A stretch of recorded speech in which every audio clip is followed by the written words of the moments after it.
ওই দিন বড় কঠিন দিন। আল্লাহ তাআলা বলছেন, আল ইয়াউমা লা তামলিকু নাফসুন লিনাফসিন শাইআ ওয়াল আমরু ইয়াউমাইযিন লিল্লাহ।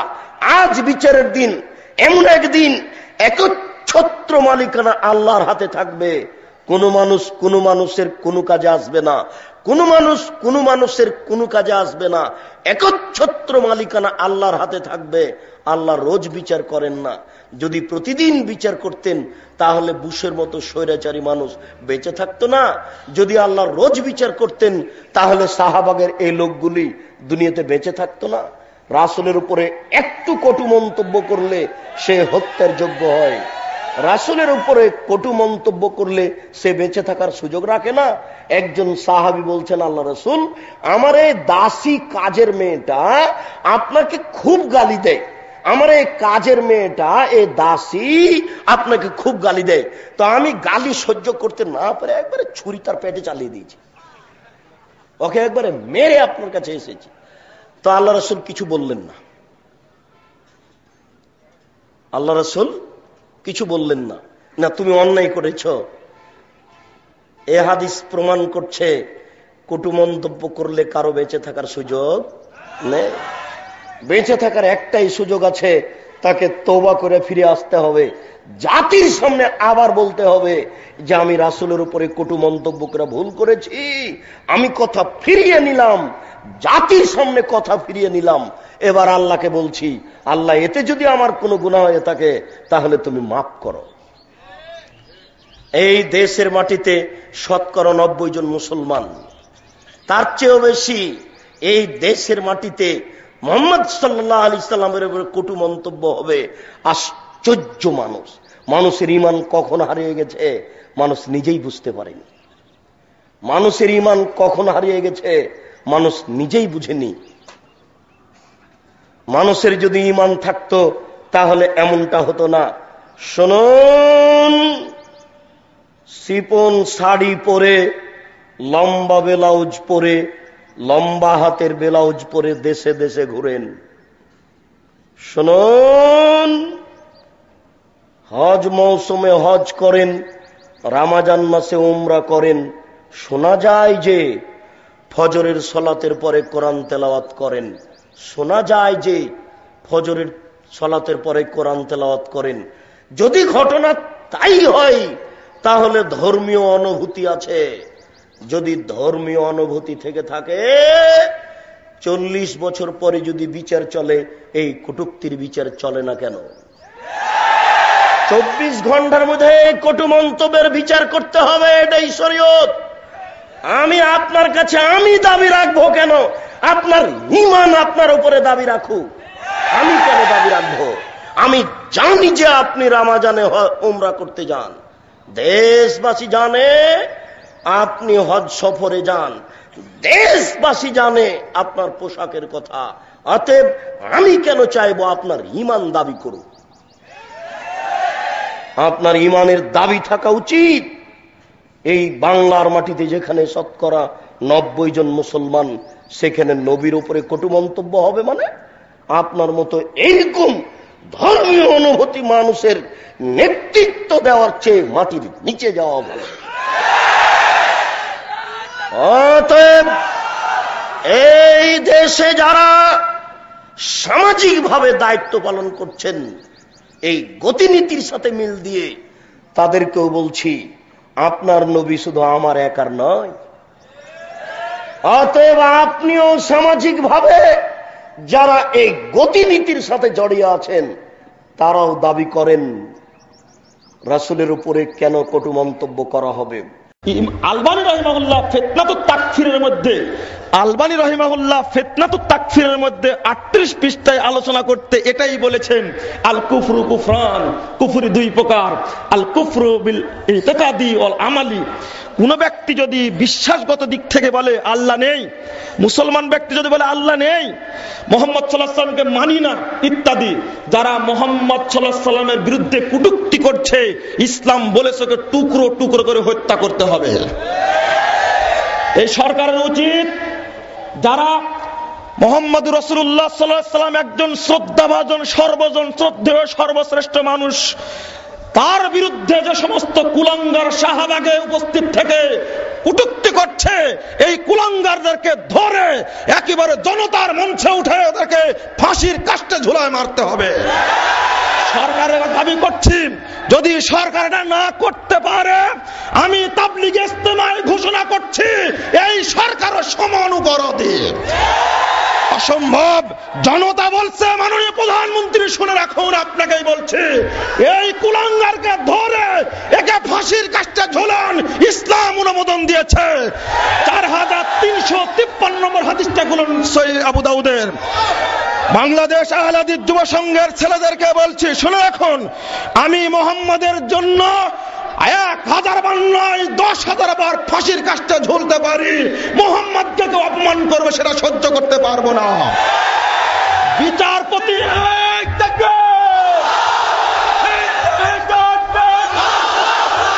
সকল বিচার বাতিল করো।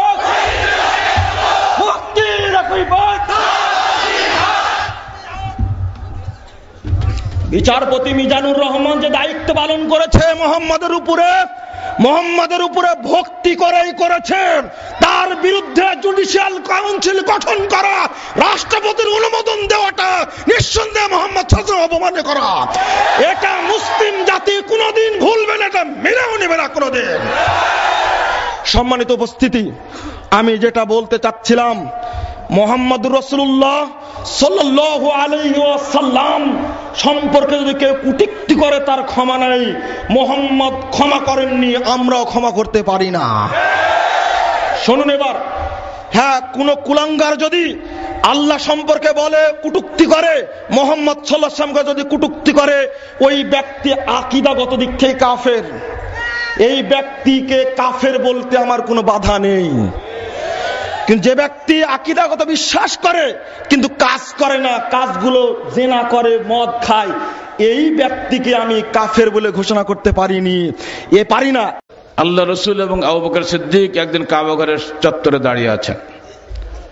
সেখানে একজন মহিলা গিয়ে বলছে, তুমি মুজাম্মাম, তুমি মোহাম্মদ নও। মোহাম্মদ অর্থ কি বলেন? প্রশংসিত। আর মুজাম্মাম অর্থ কি? নিন্দিত।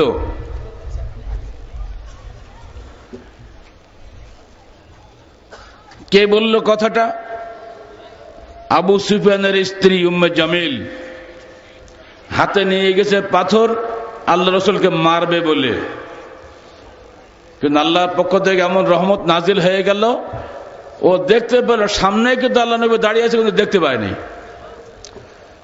আসার সময় বলছে, যদি আমি পেতাম ওকে, এই পাথর দিয়ে মাথা ফাটিয়ে দিতাম, অত সামনে দাঁড়িয়ে আছে। সেদিন যে মোহাম্মদকে টিটকারি করে মুজাম্মাম বলা হয়েছিল, আজকে বাংলাদেশের রাজধানী ঢাকাতে সেই মোহাম্মদকে মুহাম্মক বলা হচ্ছে, মহা আহাম্মক। সেদিন আবু সুফিয়ানের স্ত্রী যে কথা বলেছিল, আজকে আমাদের মুসলমান নামধারী কথা কথিত এই সমস্ত কি ব্লগার না কি বলে, নাম কি ব্লগার বলে ভাই, ওসব নামটা বলতে পারবো না। এই ব্লগাররাই ব্লগের মধ্যে তার নামে অসংখ্য টিটকারি তাচ্ছিল্যমূলক কথা লিখেছে। এই শয়তান মরেছে, প্রধানমন্ত্রী তার বাড়িতে গেছে। ধিক শতধিক, 16 কোটি মানুষের তুমি প্রধানমন্ত্রী, তুমি কোন ব্যক্তি নও। 16 কোটি মুসলমানের মাথায় লাথি মেরে আল্লাহর রসুলের টিটকারিকারী বদমাইশের বাড়িতে তুমি যেতে পারো না। আর তার জন্য জাতীয় সংসদে শহীদ হওয়ার প্রস্তাব দিচ্ছ, লজ্জা করে না?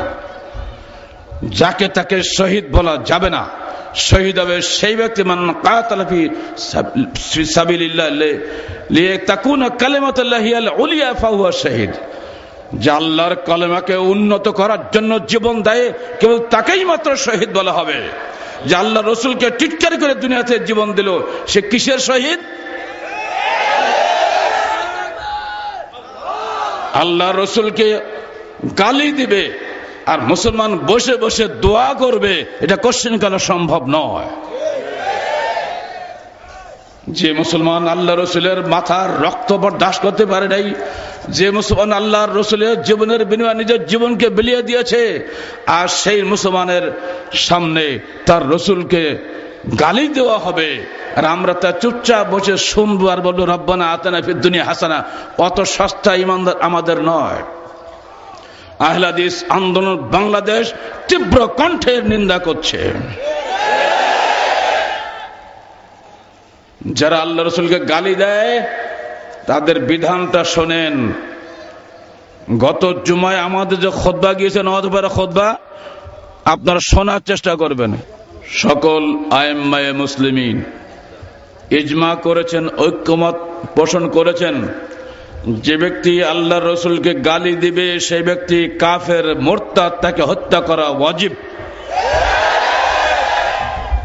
দলিল কোরআন থেকে, ইয়াহযারুল মুনাফিকুনা আন তুনাজ্জালা আলাইহিম সূরাতুন তুনাব্বিউহুম বিমা ফী কুলুবিহিম কুল ইসতাহজিউ ইন্নাল্লাহা মুখরিজুম মা তাহযারুন ওয়ালা ইন সাআলতাহুম লা ইয়াকুলুন্না ইন্নামা কুন্না নাখুযু ওয়া নালআবু কুল আবিল্লাহি ওয়া আয়াতিহি ওয়া রাসূলিহি কুনতুম তাস্তাহজিউন লা তা'তাযিরু ক্বাদ কাফারতুম বা'দা ঈমানিকুম। সূরা তাওবা 66 নম্বর আয়াত।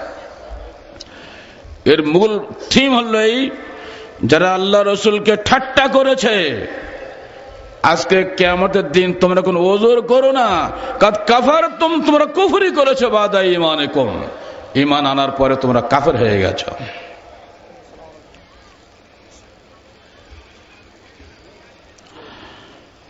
জনৈক ব্যক্তি, একটা ইহুদি মহিলা আল্লাহ রসুলকে গালি দিয়েছিল। এই গালি শুনে পাশ দিয়ে যাচ্ছিল একজন মুসলমান, ও সোজা গিয়ে ওই মহিলাটাকে ধরে গলা টিপে ওইখানে মেরে ফেলে দিয়েছে। এসে আল্লাহ রসুলকে বলছে, হে আল্লাহ রসুল, আমি একটা মহিলাকে হত্যা করে আসছি। মুসলমান কখনো মৃত্যুকে ভয় পায় না, মনে রাখবেন। পালিয়ে এ দেশ থেকে আর এক দেশে চলে যায় না, সোজা হাজিরা দিয়েছে। বলে, কেন মারলে? আমার রসুলকে যে গালি দিয়েছে আমি তাকে সহ্য করতে পারি নাই, এখন আপনি আমাকে যা শাস্তি দেবেন দিন। আল্লাহ রসুল তাকে মাফ করে দিলেন, এমনকি ওই রক্ত মূল্যটাও তাকে দিতে দিলেন না। রক্ত মূল্য দিতে হয় না কাদের? যারা কাফের, অর্থাৎ ও তো কাফের হয়ে গেছে, অতএব ও রক্ত মূল্য লাগবে না। আলী থেকে বর্ণনা হাদিসটা। আরো প্রমাণ আছে। এক ভদ্রলোক বিয়ে করেছে উম্মে ওয়ালাদ। উম্মে ওয়ালাদ আমাদের বাংলায় সাতক্ষীরাতে বলে হাঁটানি ছেলে। অনেক মহিলা বিয়ে করার সময় সঙ্গে বাচ্চা থাকে না, বাচ্চাওয়ালা মেয়েকে উনি বিয়ে করেছেন, কিন্তু মহিলাটা খুব বদ, ও আল্লাহ রসুলের গালিগালাজ করে। ইনি তাকে বারবার উপদেশ দেয়, দেখো উনি আমাদের নবী, ওনাকে গালি দিও না, কিন্তু মহিলা গালি দেয়। একদিন তাকে ছোট চাকু দিয়ে ভুঁড়ি ফাটিয়ে দিয়ে শেষ করে দিয়েছে। দিয়েছে আল্লাহ রসুলকে বলছে, আমি ওকে মেরে দিয়েছি। আল্লাহ রসুল তাকে শাস্তি দিলেন না, রক্ত মূল্য নিলেন না। এই সমস্ত হাদিস সামনে রেখে সমস্ত আলেম, ইবনে তাইমিয়া বলছেন, সকল আলেম এতে একমত যে আল্লাহ রসুলকে যে গালি দেবে তার একমাত্র শাস্তি মৃত্যুদণ্ড। এখন প্রশ্ন হলো, আল্লাহ রসুল তো এখন বেঁচে নেই, চলে গেছেন, এখন কি হবে? আইম্মা এজাম বলছেন, আল্লাহ রসুল তার জীবদ্দশায় যেহেতু তাদেরকে ক্ষমা করে যান নাই, তার মৃত্যুর পরে আমরা যারা ইসলামী রাষ্ট্রের শাসক হব, সরকার হব, আমরাও তাকে ক্ষমা করার অধিকার রাখি না। অতএব আমাদের সরকারের কাছে আমাদের দাবি থাকবে, এই তবলিগ ইজতেমার পক্ষ থেকে যারাই আল্লাহ রসুলের বিরুদ্ধে কটূক্তি করবে, যারা আল্লাহ রসুলের বিরুদ্ধে কলাম লিখবে, যারা আল্লাহ রসুলের বিরুদ্ধে যেসব পত্র পত্রিকা এবং রেডিও টিভিতে বক্তব্য রাখবে, তাদের প্রত্যেকের মৃত্যুদণ্ড দাও। এটাই হলো কোরআন, এটাই হলো হাদিস। এর বাইরে যদি যাও ইসলাম যে খারিজ হয়ে যাবে। নামের গড়ে আল হাজ লিখলেই তুমি পাস করতে পারবে না।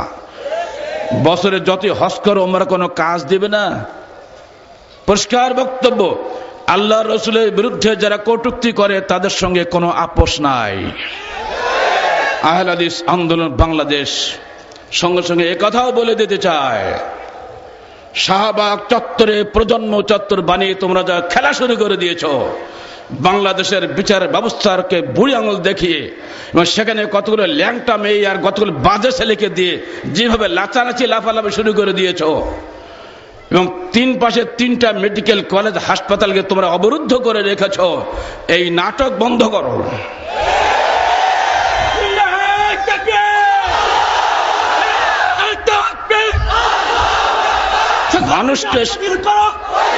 মানুষকে শান্তি দাও।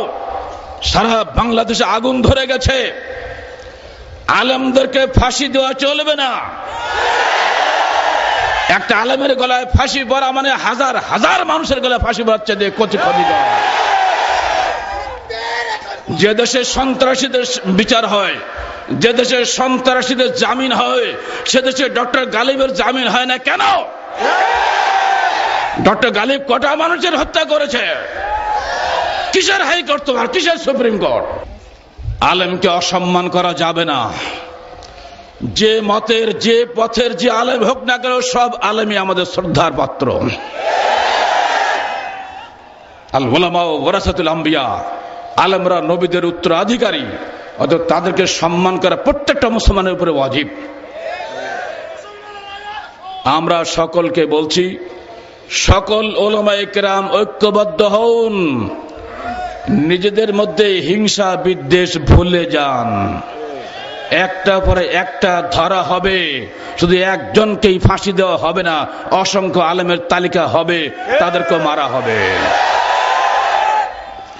পরিশেষে আমি বলছি, আল্লাহর রসুলের রিসালাত যদি দুনিয়াতে না আসতো, কোরআন আসতো না, হাদিস আসতো না, মুসলমান হইতো না।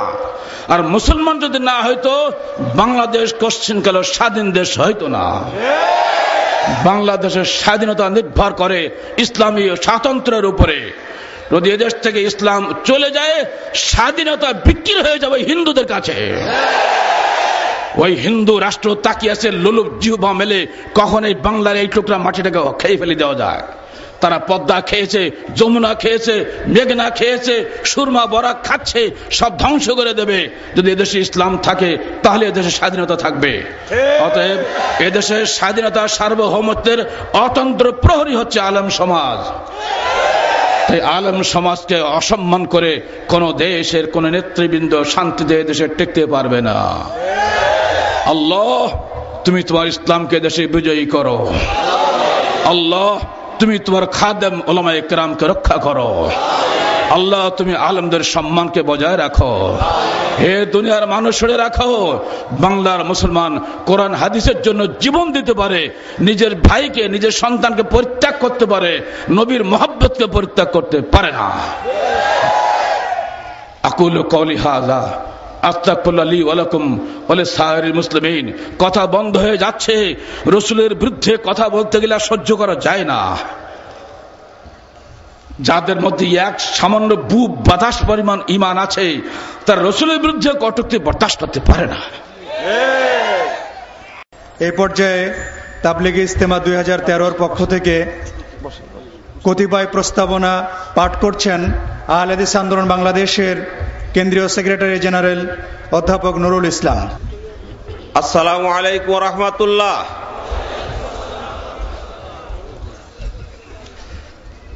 আহলে হাদিস আন্দোলন বাংলাদেশের 23তম বার্ষিক তাবলীগ ইজতেমা 2013 এর পক্ষ থেকে নিম্নোক্ত প্রস্তাবনা বাস্তবায়নের জন্য দেশের সরকার, রাজনৈতিক নেতৃবৃন্দ, সাধারণ জনগণের নিকটে পেশ করা হলো। 1. পবিত্র কোরআন ও সহিহ হাদিসের আলোকে দেশের আইন, শাসন ও অর্থ ব্যবস্থা চালু করতে হবে। সুদভিত্তিক অর্থ ব্যবস্থা বাতিল করতে হবে। 2. শিক্ষার সর্বস্তরে ইসলামী শিক্ষাকে বাধ্যতামূলক করতে হবে। 3. রাসূলুল্লাহ সাল্লাল্লাহু আলাইহি ওয়াসাল্লামের বিরুদ্ধে কটূক্তিকারী ও মর্যাদাকারী নাস্তিক ব্লগার ও তাদের দোসরদের দৃষ্টান্তমূলক শাস্তি নিশ্চিত করতে হবে এবং উক্ত মর্মে জাতীয় সংসদে কঠোর আইন প্রণয়ন করতে হবে। 4, আলেম ওলামার উপরে জুলুম নির্যাতন বন্ধ করতে হবে এবং নির্বাচনে মানুষ হত্যা অবিলম্বে বন্ধ করে দেশের শান্তি শৃঙ্খলা ফিরে আনতে হবে।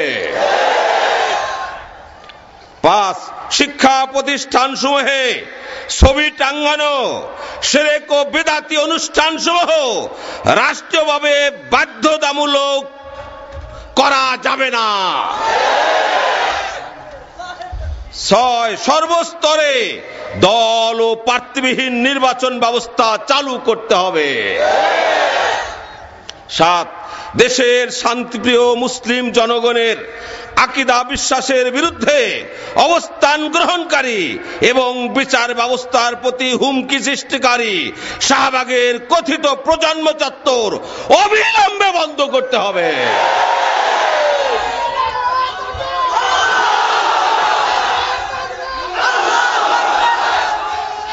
আসসালামু আলাইকুম।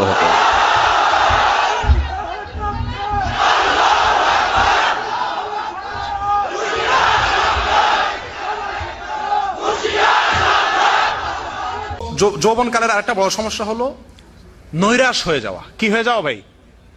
আমরা বেশিরভাগ যুবক ভাইদের চিন্তা হলো যে আল্লাহ বোধহয় আমার কি করবেন না, আমাকে মাফ করবেন না। আমি এত বছর নামাজ পড়ি নাই, এত বছর এত চুরিদারি করছি, এত হালাল হারামের বেপরোয়া ভাবে হারাম খাইছি, বক্ষণ করছি, আমার বোধহয় আল্লাহ তাআলা কি করবেন না, মাফ করবেন না। এরকম একটা নৈরাশ্য ভাব মানুষের ভিতরে আসে, আর এটা শয়তান সৃষ্টি করে। আল্লাহ কোরআনে কারীমের ভিতরে বলেন, ওয়ালা ইয়াইআস মির রাউহিল্লাহ ইল্লাল কওমুল কাফিরুন। কাফেররা ছাড়া আর কেউ আল্লাহর রহমত থেকে কি হয় না, নিরাশ হয় না। আমাদের অনেক ভাইয়ের মধ্যে একটা নৈরাশ্য ভাব আছে, আমরা মনে করি যে আল্লাহ বোধহয় আমাকে মাফ করবেন না। আমাদের দেশে দোয়া করার জন্য মানুষ হুজুর ভাড়া করে না। যত দোয়া আছে, কোন দোয়ার জন্য হুজুর ভাড়া না করে হুজুর কন্ট্রাকানে যে হুজুর আপনি দোয়া করে দেন, মৌলভী সাহেব দোয়া করে দেয় না, নিজে দোয়া করে না। যদি নিজে দোয়া করতে বলা হয় তো একটা কথাই বলে, আমি গুনাহগার মানুষ, আমার দোয়া কি আল্লাহ কবুল করবে? যারা এই কথাটা বলে তাদেরকে আমি একটা কথা বলি, পৃথিবীতে শয়তানের চাইতে খারাপ কোন মানুষ জন্মগ্রহণ করছে এ পর্যন্ত? কিয়ামত পর্যন্ত করবে? সে ইবলিস। সে কি করতেছে? আল্লাহ তাআলার সবচেয়ে রাগের মুহূর্ত যখন আল্লাহ বলছে আদমকে সিজদা কর, ইবলিস বলছে না, করব না। আল্লাহ রাগ হয়ে গেলেন।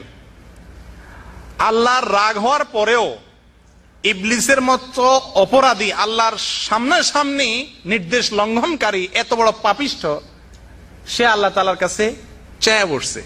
কি চেয়ে বসছে? কি চাইছে আল্লাহর কাছে ইবলিস সেদিন?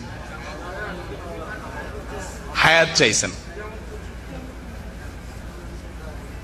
আনজিরনি ইলা ইয়াউমি ইউবআসুন, আমাকে সুযোগ দেন কিয়ামত পর্যন্ত। আচ্ছা, আপনি তো শয়তানের চাইতে খারাপ না। শয়তান আল্লাহর কাছে দোয়া করছে, তাও আল্লাহর রাগের মুহূর্তে তার প্রতি, তার দোয়ার বিপরীতে আল্লাহ তাআলা সঙ্গে সঙ্গে জবাব দিলেন, ফাইন্নাকা মিনাল মুনজারিন, যাও তোমাকে সময় দেওয়া হলো। এখান থেকে কি শিক্ষা পাইলাম? আল্লাহ তাআলার দান আপনার দিক তাকায় হবে না, আল্লাহর দান হবে আল্লাহর রহমতের বিবেচনায়। আপনার অপরাধ যত বড়, আল্লাহর রহমত তার চাইতে অনেক বেশি বড়। আমাদের অনেক ভাই আছে মসজিদ মুখী হন না, ইসলামিক সেন্টার মুখী হন না, দিন মুখী হন না, এক ধরনের জড়তা কাজ করে। ওনারা মনে করেন যে আমি তো অপরাধী, আমি তো পাপিষ্ট। আপনি কি শয়তানের চাইতে বেশি পাপিষ্ট? শয়তানের দোয়া যদি আল্লাহ কবুল করে, শয়তানের চাওয়া যদি আল্লাহ কবুল করে, আপনার চাওয়া কেন কবুল করবেন না? তো এই আমরা অনেকে দিন থেকে দূরে আছি। সম্মানিত ভাইরা, 3 নম্বর যে সমস্যা সেটা হলো চিন্তা এবং কর্মগত ভ্রান্তি। এই সম্পর্কে বলতে গিয়ে আমি আমাদের দেশের দিকে চলে আসি। আজকে আমাদের বাংলাদেশের যুবক সমাজের অবস্থা কি, এটা আমরা টেলিভিশন চ্যানেলগুলোর মাধ্যমে মোটামুটি আমরা টের পেয়ে গেছি। আজকের বাংলাদেশের যুবক সমাজ ইতিহাসের সবচাইতে বিভ্রান্তির একেবারে সর্বশেষ কিনারায় চলে গেছে। আজকে বাংলাদেশের যুবকদের মুখ থেকে যে সমস্ত কথা আমরা ইন্টারনেটে ওদের সঙ্গে কথোপকথনের সময়, চ্যাটিং এর সময় বিভিন্ন কথা ওদের কাছ থেকে যখন আমরা শুনি, ব্লগ সম্পর্কে আপনারা ইতিমধ্যে সারা দেশের আন্দোলনের কারণে আপনারা জেনে গেছেন যে ব্লগের মধ্যে যারা ব্লগিং করে, এদের ভিতরে একটা বিশাল বড় গ্রুপ হয়ে গেছে, হাজার হাজার, একজন দুজন না, যারা শুধুমাত্র মুসলমান নামধারী, মুসলমানের ঘরে জন্মগ্রহণকারী, কিন্তু তারা ইসলাম থেকে শুধু বের হয়েছে তা না, ইসলামের বিরুদ্ধে তারা এমন এমন কথাবার্তা বলছে যেটা 1400 বছর আগে আবু জাহাল, আবু লাহাবরা, কোন কাফেরও এত জঘন্য ভাষায় ইসলামকে কটাক্ষ আজ পর্যন্ত করছে বলে আমাদের জানা নেই। এত নিকৃষ্ট, এত নোংরা ভাষায় রাসূল আকরাম সাল্লাল্লাহু আলাইহি সাল্লামকে গালিগালাজ, আল্লাহকে গালিগালাজ, কোরআন এবং সুন্নাহকে গালিগালাজ আমাদের আজকের যুবকরা বাংলাদেশে করছে, যেটা ইতিহাসে কোনোদিন কোন কাফের, কোন দেশের কাফেরদেরকে শোনা যায় নাই। সাম্প্রতিক কালে সালমান রুশদি, তসলিমা নাসরিনদের প্রেতাত্মা ঘরে ঘরে মুসলমানদের মধ্যে ছেয়ে গেছে। সম্মানিত ভাইরা, এই পরিস্থিতি কি আপনারা কিছুটা টের পাইছেন? এই পরিস্থিতি কোন পর্যায়ে চলে গেছে সে বিষয়ে আমি আপনাদেরকে বুঝাইয়া বলতে পারবো না। কেন বুঝাইয়া বলতে পারবো না? একটু আবেগী হওয়ার কারণে আমি এই সমস্ত কথা বলতে গেলে আমি নিজেকে ঠিক রাখতে পারি না। যেখানেই কথা বলতে গেছি আমি আর কথা সামনে বাড়াইতে পারিনি। ভিতর থেকে এক ধরনের জ্বালা এমন ভাবে উঠে আসে যে জ্বালার কারণে চোখের পানি তো দূরের কথা, মনে হয় চোখ দিয়ে রক্ত পড়বে। আপনারা যারা জানেন না তাদের জানার জন্য 2-3টি কথা না বললেই নয়। যে রাজীব মারা গেল কিছুদিন আগে, আমাদের সরকারের সর্বোচ্চ পর্যায় থেকে ঘোষণা দেওয়া হলো তাকে, সে হলো জাতীয় শহীদ। এই জাতীয় শহীদের কর্মকাণ্ড যারা নেট ইউজ করেন, এখানে অনেকেই আছেন আপনারা যারা ব্লগিং করেন, যারা ফেসবুক ইউজ করেন, তারা অনেকেই জেনে গেছেন ইতিমধ্যে ওনার কর্মকাণ্ড কি ছিল। উনি রাসূল আকরাম সাল্লাল্লাহু আলাইহি সাল্লামকে কখনো মুহাম্মদ নামে সম্বোধন করেন নাই। কাফেররা পর্যন্ত, আবু জাহাল, আবু লাহাবরা পর্যন্ত রাসূল আকরাম সাল্লাল্লাহু আলাইহি সাল্লামকে গালি দিত, মুহাম্মদ বলে গালি দিত, কিন্তু সে মুহাম্মদ শব্দটি উচ্চারণ করে নাই তার জীবনে কখনো। উনি সবসময় রাসূল আকরাম সাল্লাল্লাহু আলাইহি ওয়াসাল্লাম মুহাম্মদ নামটাকে ব্যঙ্গ করে বলতেন, হয় বলতো মহা উম্মাদ, আর না বলতো মুহাম্মক, আহাম্মক থেকে মুহাম্মক। হেরা গুহাকে আমার মুখ দিয়ে আসার মতো, আমি বলবো না, বলতে পারবো না, আমার দ্বারা সম্ভব না, কিসের সাথে তুলনা করছে। সম্মানিত ভাইয়ারা, আজকে যার ফাঁসি হয়ে গেছে সাইদি সাহেব, তার সম্পর্কে একটা লেখা লিখতে গিয়ে বলছে যে তার ফাঁসি রক্ষা করার জন্য যদি আল্লাহ নেমে আসে তারাও ধরে ফাঁসি দিয়ে দিবে। গত কয়েকদিন আগে একটা লেখা দেখলাম, ওই রাজীবেরই লেখা, যে রাতের বেলা যদি বাসায় কুকুর রাখেন তাহলে আপনার উপকারিতা আছে, চোরও আসতে পারবে না, মুহাম্মদ আসতে পারবে না কুকুর রাখলে। কুকুর রাখলে রহমতের ফেরেশতা আসে না, তো হাদিসটা তো ভালো করে বুঝে না, রহমতের ফেরেশতা না যায় মুহাম্মদের নাম উঠে দিস। এগুলো হলো মুখে উচ্চারণ করার মতো, আর উচ্চারণের অযোগ্য এরকম লেখা একটি দুটি নয়, হাজার হাজার। এরা হঠাৎ করে করছে তা না, দীর্ঘদিন থেকে করে আসতেছে, একজন তা না, হাজার হাজার করতেছে। এদের অনুসরণ করে, এদের পিছনে পড়ে আজকের বাংলাদেশের যুবক সমাজ ধ্বংসের শেষ কিনারে চলে গেছে। আমি স্পষ্ট ভাষায়, আপনাদের ভিতরে বহু মানুষ মনে কষ্ট পাবেন আমি জানি, অনেক মানুষ হয়তো আমাকে বলবেন যে আমি রাজনৈতিক কথা বলছি, কিন্তু আমি এই কথাগুলো না বললে আল্লাহর আসামিতে আমি কাঠগড়া হয়ে থাকবো, আসামি হয়ে থাকবো আল্লাহর কাঠগড়াতে, আমাকে বলতেই হবে। বিধায় আপনারা যদি মনে কষ্ট পান, আস্তে, মসজিদে আমরা আওয়াজ না করি, না না না, নাম থাকবেন না, থাকবেন না, নিষেধ ভাই, মসজিদে কোনো নারায় থাকবেন না, এখানে শুধু শুনেন ভাই। এখানকার নারায় তাকবীরে বাংলাদেশ পরিবর্তন হবে না, যেটা করলে পরিবর্তন হবে সেটা করেন। আমার কথা বুঝতে পারছেন? নিজেরা, আমি সেটা শেষের দিকে এসে বলবো আমাদের কি করা উচিত, সেগুলা করেন, ইনশাআল্লাহ অবস্থার পরিবর্তন হবে। এখান থেকে নারায় তাকবীর দিলেই অবস্থার পরিবর্তন শুধু হবে না। সময়তো ভাইয়ারা, এই নাস্তিকরা যখন আল্লাহ রসুলকে নিয়ে এই ধরনের গালিগালাজ করছে, এগুলা দেশের সর্বোচ্চ পর্যায়ে সবার কাছে গেছে, কারণ পত্রপত্রিকা যখন প্রকাশ হয়েছে সবাই, এটা 16 কোটি মানুষের প্রত্যেকটা লোক এগুলা জানছে। এখন তাহলে সরকার জানে নাই? সেই সরকার তাকে জাতীয় শহীদ ঘোষণা করে। ভাই, শহীদ কে হবে না হবে এই সিদ্ধান্ত দেওয়ার কথা ওলামা একরামের। শহীদ কে, এটা তো 1 নম্বর কথা, তো এটা আল্লাহ ছাড়া কেউ জানেনি না। তারপরেও কোরআন এবং হাদিসের আলোকে শহীদের সংজ্ঞার ভিতরে কারা পড়ে না পড়ে, শহীদ এটা একটা কোরআনের শব্দ, ঠিক কিনা, হাদিসের একটা শব্দ, এটার ব্যবহার কারা করার কথা, সেটার ব্যবহার করতেছে এখন সুরুজ্জিন সেন, সেটার ব্যবহার করতেছে এখন তোফায়েল আহমদ, সেটার ব্যবহার করতেছে এখন সরকারের মন্ত্রীরা। তারা ফতুয়া দিচ্ছেন উনি শহীদ। আর রাসূল আকরাম সাল্লাল্লাহু আলাইহি সাল্লামের ভালোবাসায় ওনার অনাকারীদের বিরুদ্ধে মুখে শান্তিপূর্ণ প্রতিবাদকারী ইমাম এবং আলেমদেরকে গুলি করে হত্যা করার পরে তাদের নাম হলো জঙ্গি, আর রাজীব হলো শহীদ। শুধু কি তাই? এই নাস্তিকরা বাংলাদেশে, ভারত এবং বাংলাদেশে কোনোদিন নাস্তিকদের, ইসলাম বিদ্রোহীদের কোনোদিন জায়গা হয় নাই। বাংলাদেশের মানুষ নামাজ রোজা করুক আর না করুক, ইসলাম বিদ্রোহীদের কখনো ঠিকানা দেয় নাই। স্বাধীনতার পরপর একটা ছিল দাউদ হায়দার কবি, একে দেশ থেকে বিতাড়িত করে ছাড়ছে এই দেশের মুসলমানরা। তারপরে এর আগে বিএনপি সরকারের আমলে ছিল তসফিয়া নাসরিন, তাকে দেশ থেকে বিতাড়িত করে ছাড়ছে বাংলাদেশের মুসলমানরা। আজকের যে নাস্তিকরা আসছে, এদের 19 জনের নাম সরকারের কাছে পেশ করার পরে সরকার তাদের প্রত্যেকের সাথে বডিগার্ড, গানম্যান দিয়ে তাদেরকে নিরাপত্তা দিছে। এদের ভিতরে আসিফ মহিউদ্দিন একজন আছে, আরো অনেক আছে যাদের ফেসবুকের লেখাগুলো এখনো আছে ইসলামের বিরুদ্ধে, তাদের গালিগালাজগুলো, তাদেরকে সরকার নিরাপত্তা দিছে। মিডিয়া তাদেরকে মহাবীর এবং মুক্তিযোদ্ধা হিসাবে প্রমাণ করছে। ভাই, আমাদের মুক্তিযুদ্ধ কি ইসলামের বিরুদ্ধে ছিল? আমাদের মুক্তিযুদ্ধ ইসলামের বিরুদ্ধে ছিল, কিন্তু আজকে এরা ইসলামের বিরুদ্ধে মুক্তিযুদ্ধকে দাঁড় করাইছে, ঠিক না? আজকে দাঁড়ি টুপি দেখলেই সে কি রাজাকার, ঠিক না? হয় জঙ্গি নয় রাজাকার, এর ভিতরে একটা ভিতরে ইয়াং হলে জঙ্গি আর একটু বয়স্ক হলে কি রাজাকার। এটা একটা মার্কা পরিণত করছে না? সময় তো ভাইরা, শাহবাগের তরুণদের কিছু অপকর্মের ভিতরে সৌদি আরবে যেহেতু আপনারা আছেন, আপনাদের স্বার্থ সংশ্লিষ্ট একটা কথা শেয়ার না করলেই নয়, সবাই তার ফেসবুকে ব্যবহার করে না, এই জন্য বলা জিনিসগুলো। তারা ওখানে ফাঁসির অভিনয় করতে গিয়ে অসংখ্য বুড়া, বিশেষ করে চাপ লম্বা দাঁড়িয়েলা এবং পাঞ্জাবি পরা মানুষদের গলায় ফাঁসি দিয়া বুকে লাগায় রাখছে সাইনবোর্ড, এরা যুদ্ধাপরাধী, এদের ফাঁসি চাই, এরা যুদ্ধাপরাধী। এরা বলতে কি? ওই বুড়াটা তো আর যুদ্ধাপরাধী না, এটা তো অভিনয়, তাকে তো জাস্ট অভিনয় করা হচ্ছে না। এরা বলতে কি বোঝানো হয়েছে? এই বুড়ার মুখে দাঁড়িয়ে আছে, মাথায় টুপি আছে আর পাঞ্জাবি আছে, এরা যুদ্ধাপরাধী। এটা বুঝতে কি পণ্ডিত হওয়ার দরকার আছে? এরা বলতে তো এই বুড়া তো আর যুদ্ধাপরাধী না, ও তো তাদের লোক, অভিনয় করতেছে তারা। তো এরা বলতে দাড়ি, টুপি এবং পাঞ্জাবি, এ মার্কার যারা আছে এরা হলো কি যুদ্ধাপরাধী। শুধু কি তাই?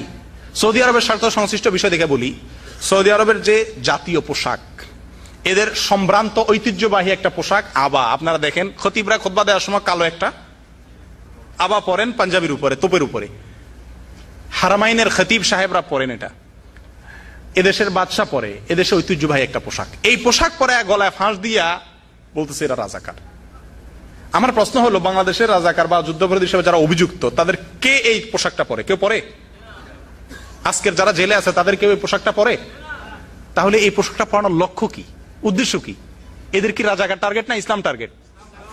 সম্মানিত ভাইয়ারা, সমস্ত মিডিয়া বলতে গেলে প্রায় সমস্ত মিডিয়া এদের সাথে দলবদ্ধভাবে কাজ করে যাচ্ছে। আজকের নাটক এবং সিনেমাগুলোতে সবচেয়ে লম্পট, সবচেয়ে চরিত্রহীন বদমাইশ যে চেয়ারম্যানটা হবে, তার মাথায় একটা টুপি, মুখে দাড়ি দিবে। এর মানে কি? টুপি এবং দাড়িকে সমাজের ভিতরে কালার করা। ইতিমধ্যে কালার হয়ে গেছে সমাজের মধ্যে, নতুন করে এটা বলার কিছু নেই। সম্মানিত ভাইয়েরা, এই পরিস্থিতি যখন আমাদের দেশের, আমরা এখানে যারা সৌদি আরবে আছি, আমাদের কি করার আছে? পরিস্থিতি সম্পর্কে আমরা সবাই কম বেশ জানি, সবাই মোটামুটি অকেফাল আছি। এই পরিস্থিতিতে আমাদের করণীয় কি? বিশ্ব পরিস্থিতি সম্পর্কে আমরা জানি, সারা দুনিয়াতে সন্ত্রাসী হলো মুসলমানরা। জঙ্গি বলতে কাদেরকে বোঝানো হয়? মুসলমানরা। সারা দুনিয়াতে কয়েকটা জায়গায় যুদ্ধ চলতেছে। এই দেশগুলো আমরা একটু দেখি, কোন কোন দেশের যুদ্ধ চলতেছে এখন বর্তমানে। আফগানিস্তান, সিরিয়া, কাশ্মীর, ফিলিস্তিন, ইরাক চলতেছে। যে কয়টা দেশে যুদ্ধ চলতেছে, এই সবগুলা দেশ অমুসলিম দেশ না মুসলিম দেশ? এই দেশগুলাতে মুসলমানরা মারতেছে না মুসলমানদেরকে মারতেছে? সারা বিশ্বে মার খাচ্ছে মুসলমানরা, সন্ত্রাসীও কে? কি সুন্দর যুক্তি! এটা যদি তারা বলতো, আমার আক্ষেপ ছিল না, তাদের সঙ্গে আজকে আমাদের নামধারী মুসলমানরাও বলতেছে। আফসোসটা হলো সেখানে। সম্মানিত ভাইয়ারা, পৃথিবীর ইতিহাসে বড় বড় কিছু গণহত্যা হয়েছে, লক্ষ লক্ষ মানুষ যারা হত্যা করছে। হিটলার কত লক্ষ ইহুদি হত্যা করছে? 60 লক্ষ ইহুদি হত্যা করছে। এরকম বহু গণহত্যা পৃথিবীর ইতিহাসে হয়েছে।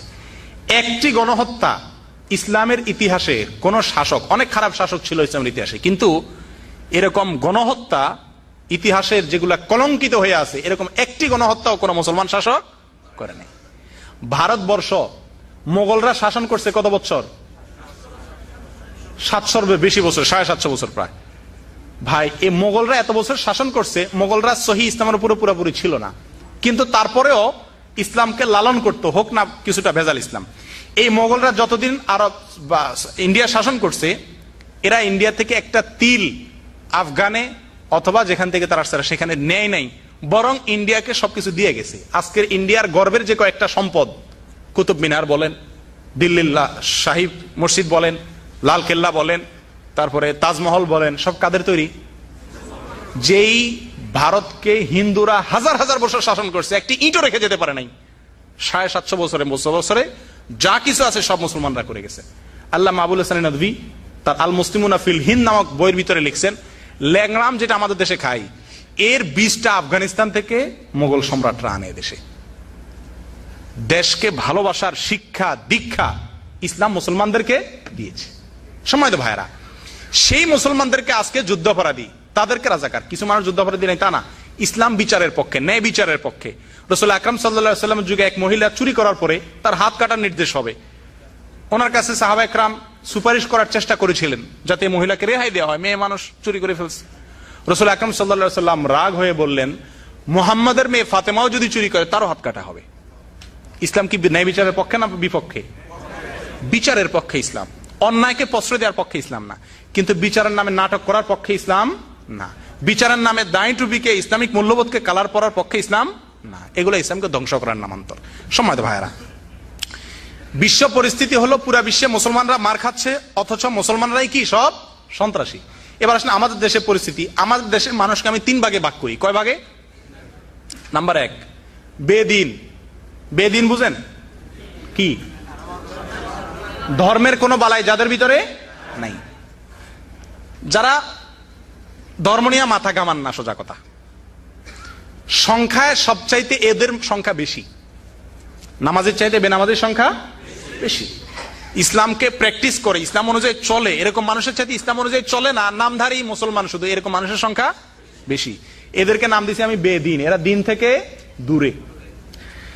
দ্বিতীয় কিছু লোক আছে বদ্দিন। বদ্দিন মানে দিন অনুযায়ী চলে কিন্তু দিন সঠিক দিনের উপরে নাই, ভেজালে ভরা, নামাজ পড়ে ভেজাল সহ। এদের সংখ্যা হলো দ্বিতীয়। 3 নম্বর কিছু লোক আছে সহি দিনের উপরে চলে, এদের সংখ্যা হলো সবচাইতে নগণ্য, সবচাইতে কম। তাহলে 3টা ভাগ হলো। এই 3টা ভাগের ভিতরে যারা বদ্দিন, যারা দিনকে পছন্দ করে না, দিনকে প্র্যাকটিস করতে চায় না, তাদের জীবনে দিনকে আনতে রাজি না, এই যে মানুষগুলো, এই মানুষগুলোর কিছু বক্তব্য আজকের সমাজে কুফরি এবং শিরকি কিছু বক্তব্য আমাদের মনে মস্তিষ্কে ঢুকে বসে আছে। এগুলো সম্পর্কে আমি সংক্ষেপে একটু টাচ দিতে চাই। 1 নম্বর, আজকের সমাজের রাজনৈতিক কারণে অনেক মুসলমান ভাইয়েরা দাবি করেন যে উনি ধর্ম নিরপেক্ষ, ধর্ম নিরপেক্ষ। ও ভাই, বেশ কিছুদিন আগে যখন ইরাক হামলা হয় তখন বুশ সাহেব একটা কথা বলছিলেন। ওনার জীবনে, এই মিথ্যুকের জীবনে মনে হয় একটা সত্য কথা বলছে। সেটা হলো এই, উনি বলছিলেন যে আমরা যুদ্ধ করতেছি তথাকথিত সন্ত্রাসবাদের বিরুদ্ধে, আমাদের হয় পক্ষে থাকবে আর না হলে বিপক্ষেদের সাথে থাকবেন, মাঝামাঝি বলতে কিচ্ছু নাই, নিরপেক্ষ বলতে কিচ্ছু নাই। কারণ অনেক দেশ তখন বলছিল আমরা কোনো দলের পক্ষে না, তখন উনি ওই দলগুলারে ফাঁদে ফেলানোর জন্য বলছিলেন যে নিরপেক্ষ বলতে কিচ্ছু না, হয় আমাদের দলে আসেন না বিপক্ষে যান। এই একটা সত্য কথা জীবনে বলছেন। আসলে নিরপেক্ষ বলতে কোনো জিনিস পৃথিবীতে নাই। মুনাফিক, যে মুনাফিক সে কোন দলের পক্ষে? মুনাফিক মুসলমানও না, কাফেরের দলেও না বাহ্যিকভাবে। এ আসলে, এর কি আসলে একটা দল আছে নাকি নাই? আছে, সে কাফের। মুনাফিক আসলে কি? শুনতে শোনা যায় মুনাফিক মনে হয় কোন দলের না, না, তারও একটা দল আছে। দল ছাড়া কোনো মানুষ পৃথিবীতে নিরপেক্ষ কোনো মানুষ হয় না, সোজা কথা। তাহলে যারা বলেন ধর্ম নিরপেক্ষ, এটা হলো বর্তমান বাংলাদেশের সবচেয়ে বড় কুফরি, সবচেয়ে বড় আল্লাহকে অস্বীকার করার সবচেয়ে বড় মাধ্যম, যেটাকে আমরা সবাই বিশ্বাস করতে বাধ্য অথবা মানতে বাধ্য। আমাদের সংবিধানে রাষ্ট্র ধর্ম লেখা আছে কি? ধর্ম নিরপেক্ষ। আমার বুঝে আসে না, দেশের রাষ্ট্রীয়, আমাদের জাতীয় ফুল আছে না, জাতীয় ফল আছে, জাতীয় মাছ আছে, জাতীয় কচু আছে কিনা কি জানি, হয়তো হবে কদিন পরে।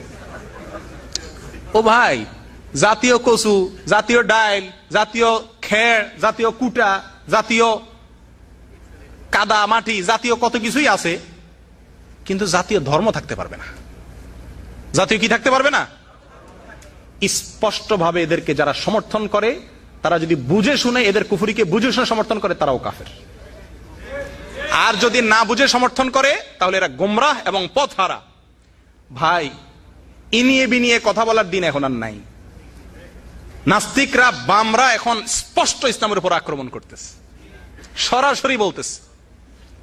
ইমরান চৌধুরী কয়দিন আগে বলল, মুসলমানরা মসজিদ থেকে বাইরে হয়ে নামাজের পরে যা মন্দির পাহারা দেন, আমাদেরকে মন্দির পাহারার ডিউটি দিয়েছেন উনি। লজ্জা কোথায় গেলে মুসলমানদের ইমানে জ্বালা আসবে, মুসলমানরা এসব অন্যায়ের বিরুদ্ধে অন্তত মুখ খুলে প্রতিবাদ করবে। আল্লাহ আমাদের হেফাজত করেন। সম্মানিত ভাইরা, ধর্ম নিরপেক্ষতা এটাকে এমন একটা পর্যায়ে পৌঁছাইছে এখন, নাস্তিকরা আগে ইসলামের বিরুদ্ধে বলতে তাও একটা ভালো ছিল, এখন ওরা নতুন করে একটা শুরু করছে, ওয়াজ নসিহত শুরু করছে। সংসদে আগে মানুষ সংসদের ঝগড়া গালিগালাজ শুনতো, এখন নতুন করে আবার দেখা যাচ্ছে সংসদে কি হয়, ওয়াজ নসিহত হয়। কয়েকদিন আগে এক এমপি বলল, নাস্তিক এমপি, আল্লাহকে স্বীকার করে না, রসুলকে স্বীকার করে না, কমিউনিস্ট, স্বঘোষিত নাস্তিক। সে এমপি বলল কি, মুহাম্মদ সাল্লাল্লাহু আলাইহি সাল্লাম নাকি ধর্ম নিরপেক্ষ ছিল, ওনার নাকি কোনো ধর্ম উনি বিশ্বাস করতেন না, ওনার রাষ্ট্র মদিনার রাষ্ট্রের নাকি কোনো কি ছিল না, ধর্ম ছিল না। এসব বেয়াদবদের মুখের লাগাম কোথায় গিয়ে ঠেকছে, কতটা এরা বেপরোয়া হয়েছে যে পৃথিবীর দ্বিতীয় মুসলমানের দেশে, বৃহত্তম মুসলিম সংখ্যাগরিষ্ঠ দেশে এরা রাসূল আকরাম সাল্লাল্লাহু আলাইহি সাল্লামকে ধর্ম নিরপেক্ষ আখ্যায়িত করে, আর রাসূল আকরাম সাল্লাল্লাহু আলাইহি ওয়াসাল্লামের সরকারের সাথে বর্তমান সরকারের তুলনা করে। সম্মানিত ভাইরা, এইরকম নাস্তিক বিএনপিতেও আছে। অনেক ভাই মনে করেন না যে সরকারের সমালোচনা করে তাহলে বোধহয় এই লোক এই সরকারের বিরুদ্ধে লোক। না ভাই, আমরা ইসলাম বিরোধীদের বিপক্ষে। তারা যে দলেই আশ্রয় নিয়ে থাকুক, যে দলেই মাথা গুজায় থাকুক না কেন, যে দলেই থাকুক না কেন, এখন এরা ক্ষমতা আছে, এদেরটা বেশি প্রকাশ পাইছে, তাই বলতেছি আমরা। সম্মানিত ভাইরা, ধর্ম নিরপেক্ষতা বিশ্বাস করা কোনো মুসলমানের জন্য জায়েজ না জায়েজ নাই? আল্লাহ কোরআনে বলছেন, ইন্নাদ দীনা ইনদাল্লাহিল, আল্লাহর কাছে একমাত্র দিন হলো কি? ইসলাম ছাড়া আর কোনো দিন আল্লাহর কাছে গ্রহণযোগ্য? যারা বলে ধর্ম নিরপেক্ষ, অর্থাৎ রাষ্ট্রের কোনো কি থাকবে না, ধর্ম থাকবে না। আপনারা টেলিভিশনে, সমস্ত টেলিভিশনগুলোতে, টকশোগুলোতে দেখা যায় আজকে দেশের সবচেয়ে বড় সমস্যা হলো ধর্ম। ধর্মের কারণেই দেশের কি হচ্ছে না, উন্নতি। আমাদের জাতীয় বেঈমানরা মাথায় কসকসা দেখেন না, চকচক করে ক্যামেরাতে, টেলিভিশনে, সব আমেরিকান তেল লাগানো, ইহুদি খ্রিস্টানদের তেল লাগানো। এই আমেরিকান তেল লাগায় আয়সা এসব বুদ্ধিজীবী নাস্তিক বেঈমানের দালালরা সব সময় বলে যে যেদিন আমাদের সমাজ থেকে, রাজনীতি থেকে, রাষ্ট্র থেকে, সংবিধান থেকে ইসলামকে উঠাই দেওয়া যাবে, সেদিন দুধের নহর বইবে আমাদের দেশে। সম্মানিত ভাইরা, কুফরিয়ার কোথায় গেলে আলেমরা মুখ খুলবে, কুফরিয়ার কোথায় গেলে আমরা মুখ খুলতে বাধ্য হব? এই সমস্ত কুফরি ওরা নিজেরা করতো এক সময়, এখন 16 কোটি মানুষকে তার দিকে আহ্বান করতেছে, এবং শত শত লক্ষ লক্ষ যুবকরা বিভ্রান্ত হয়ে গেছে, ঈমান হারা হয়ে গেছে। আগে একটা সুবিধা ছিল, এককালে মানুষ কাফের হয়ে গেলে মুসলমান থেকে অমুসলমানদের দলে চলে যেত, বুঝা যেত এই লোকটা কাফের হয়ে গেছে, বেঈমান হয়ে গেছে, মোরতাদ হয়ে গেছে। এখন অমুসলমান হয়ে মসজিদেই থাকে, সে অমুসলিম কিন্তু আবার নামাজ পড়তে আসে, আবার দেখবেন টুপি লাগায়, আবার সে আল্লাহরে বিশ্বাসও করে না। সম্মানিত ভাইয়েরা, ধর্ম নিরপেক্ষ যদি কেউ বিশ্বাস করে তার ঈমান থাকবে না। কেন থাকবে না? কারণ হলো আল হাক্কু ওয়াদিহ, সত্য একেবারে সুস্পষ্ট, সত্য একেবারে কি সুস্পষ্ট। আল্লাহ তাআলা বলছেন, যা আল হক ওয়া যাহাকাল বাতিল, হক এসে গেছে, বাতিল বিদূরিত হয়ে গেছে, সন্দেহ করার কোনো অবকাশ নাই। আপনারা যখন কবরে জিজ্ঞাসা করবে ওমা দীনুকা, 3টা প্রশ্ন করবেন না? যারা বলেন করেন যে আমি মুসলমান আবার ধর্ম নিরপেক্ষ, আপনারা যদি কবরে জিজ্ঞাসা করে তোমার ধর্ম কি, 3টা প্রশ্ন জিজ্ঞাসা করবেন না? আল্লাহ ফেরেশতা, মান রব্বুক ওমা নবিয়্যুক ওমা দীনুক, যখন তোমার দিন কি এটা জিজ্ঞাসা করা হবে, তখন যে ধর্ম নিরপেক্ষ সে কি বলবে? বলবে আমার ধর্ম নিরপেক্ষ। মুগের বাড়ি একটাও নিচে পড়বে না, সব পিঠে পড়বে। সম্মানিত ভাইয়ারা, এই একটা কুফরি আজকে সমাজে ছেয়ে গেছে। কবর পূজা, মাজার পূজা আমাদের সমাজে যেরকম একসময় ছেয়ে ছিল, আলহামদুলিল্লাহ এখন কমতেছে। এই কুফারিটা এখন ঘরে ঘরে ঘরে ঘরে মানুষের মুখে মুখে পৌঁছে গেছে। অনেক মানুষ মনে করে এটা ঠিক, অথচ এটা কুফরি। ধর্মের ব্যাপারে কোনো মুসলমান নিরপেক্ষ থাকতে পারে না, অসম্ভব। আচ্ছা, এই বুদ্ধিজীবীরা টেলিভিশনে ধর্মের বিরুদ্ধে কথা বলতে গিয়ে প্রায় সময় একটা যুক্তি আপনারা শুনুন, ওনারা বলে যে আচ্ছা রাষ্ট্র কি আবার নামাজ রোজা করে নাকি? রাষ্ট্রের ধর্ম দরকার কি? নামাজ রোজা কারা করে? মানুষ করে। তো আপনাদের ধর্ম যার যার, রাষ্ট্র তো ধর্ম করে না, রাষ্ট্রের ধর্ম থাকার দরকার কি? তো এক যুবক আদালতের এ জাতীয় একটা রিট বা মামলার পরিপ্রেক্ষিতে এক যুবক জজকে বলেছিল, জজ সাহেব আপনার যুক্তি আমি মানলাম, রাষ্ট্র বা দেশে তো আর নামাজ কালাম পড়ে না, দেশের ধর্ম দরকার কি? এই জন্য আমাদের ধর্ম আমরা যার যার, দেশের কোনো ধর্ম পরিচয় থাকার দরকার নেই। তা আপনার কাছে আমার প্রশ্ন, দেশে কি কথা বলে? তাহলে রাষ্ট্রের আবার ভাষা আছে, রাষ্ট্রভাষা বাংলা কেন? আবার এটার জন্য আবার যুদ্ধ করলাম, স্বাধীনতা অর্জন করলাম, আন্দোলন করলাম, এত কিছু করলাম, রাষ্ট্র নামাজ রোজা পড়ে না, সেজন্য রাষ্ট্রের ধর্ম দরকার নাই। তো রাষ্ট্র তো কথা বলে না, রাষ্ট্র ভাষা দরকার কি? নিজের বেলায় 16 আনা যদি বলে যে ভাই আপনার স্ত্রীটা অন্যজনের সাথে শেয়ার করেন, কেউ রাজি হবে? আপনি পকেটে যে টাকাগুলো আছে সেগুলোর পর উদার হয়ে যান, যে মনে চায় নেক, বাধা দিবেন না? দিবেন না। ধর্মের বেলায় আরেকটা কুফুরি, নব্য নাস্তিকতা আরেকটা হলো যে ধর্মের বেলা আমাদের উদার হতে হবে। কি হইতে হবে? উদার হইতে হবে। আমার সবচেয়ে আশ্চর্য লাগে এই নসিহত গুলা কারা করে? যাদেরকে মাটিতে শোয়া পেটের উপর একটা পাড়া দিলে শুদ্ধ করে সূরা ফাতিহাটাও বলতে পারবে না।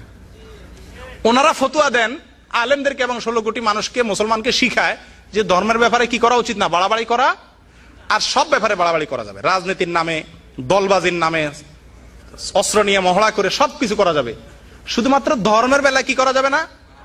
আল্লাহ কোরআনে বলছে ইন্নাল্লাহা লা ইউহিব্বুল মুতাদিন, আল্লাহ সীমা লঙ্ঘনকারী, বাড়াবাড়িকারীদেরকে আল্লাহ পছন্দ করে না। সেটা কি ধর্মের বেলা না যে কোনো বেলায়? যে কোনো বেলা আল্লাহ তাআলা কি করেন না? বাড়াবাড়িকে পছন্দ। কিন্তু ধর্মের বেলা বাড়াবাড়ি কাকে? আপনি এটা গান শুনতেছেন, আমি যদি বলি ভাই গানটা শুনেন না প্লিজ, বন্ধ করেন, এটা হারাম, তো সঙ্গে সঙ্গে বলবে কি ভাই ধর্ম নিয়ে বাড়াবাড়ি করা ঠিক না। বাড়াবাড়ি কাকে বলে? বাড়াবাড়ি হলো সীমানার বাইরে যাওয়া। গান না শোনা এটা ধর্মের ভিতরের জিনিস না বাইরের জিনিস? ধর্মের ভিতরের জিনিস আমি বলতে গেলে আমি বাড়াবাড়ি কেমনে হবে? বাড়াবাড়ি হবে ধর্মে যেটা নিষেধ করে নাই, আমি যদি সেটাও নিষেধ করতে যাই তখন সেটা বাড়াবাড়ি হবে নাকি? আজকে এরা এই কথা বলে শত শত মানুষকে বিভ্রান্ত করতেছে। আগে টিভিতে আমার সবচাইতে ঘৃণিত টিভি ব্যক্তিত্বদের ভিতরে একজন নুরুল কবির, চাবায় চাবায় কথা বলে। উনি কয়দিন আগে বাংলাদেশে দেখলাম ফতুয়া দিচ্ছেন যে যারা, উনি বলেন যে আমি যতটুকু জানি কোরআন আর হাদিসে কোথাও বলা হয় নাই যারা নবীকে গালি দিবে তাদের কোনো শাস্তি দিতে হবে, তাদের কোনো শাস্তি দেওয়া যাবে না, তাদের শাস্তি আল্লাহই দিবে। কি মুমিন মুসলমান চিন্তা করছেন? আল্লাহু আকবার, আল্লাহর প্রতি কি বিশ্বাস!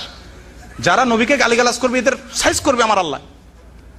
আর যত বিচার আছে যুদ্ধপরাধ ইত্যাদি এগুলো সব আমার দায়িত্ব, যেগুলাতে আমার সুযোগ সুবিধা আছে আমি ইসলামে বাঁচ দিতে পারবো, যেসব বিচার দিয়া এইগুলো আমি করব।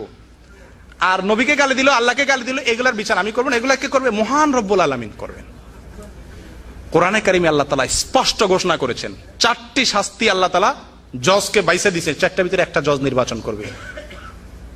আল্লাযীনা ইউহারিবুনা আল্লাহ ওয়া রাসূলাহু, যারা আল্লাহ এবং আল্লাহর রাসূলের বিরুদ্ধে বিদ্রোহ ঘোষণা করবে।